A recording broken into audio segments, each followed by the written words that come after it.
Alors Céline, qu'est-ce qui t'a motivée à t'inscrire à cet atelier? Après en avoir discuté avec une amie que j'avais rencontrée lors d'un précédent atelier, qui l'avait débuté, je me suis dit que c'était pile poil le moment pour moi de le faire et ça m'a beaucoup intéressée. Quel changement as-tu observé dans ton quotidien? Alors vraiment un changement radical, je peux le dire, entre la première séance et la deuxième.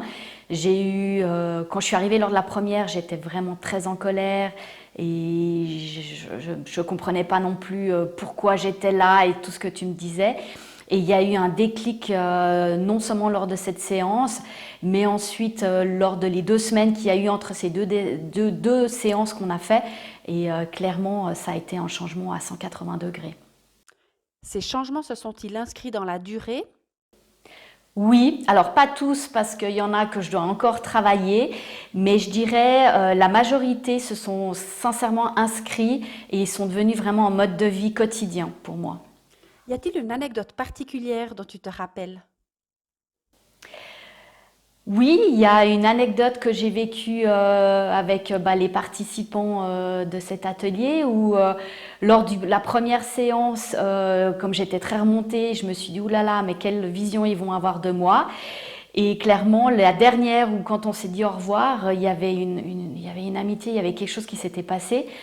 Et cette anecdote-là, elle restera toujours pour moi parce que je me suis dit, en fin de compte, il n'y a eu aucun jugement de ces personnes face à moi lors de cette toute première rencontre. Alors que souvent on dit la première effet est quelque chose qui reste.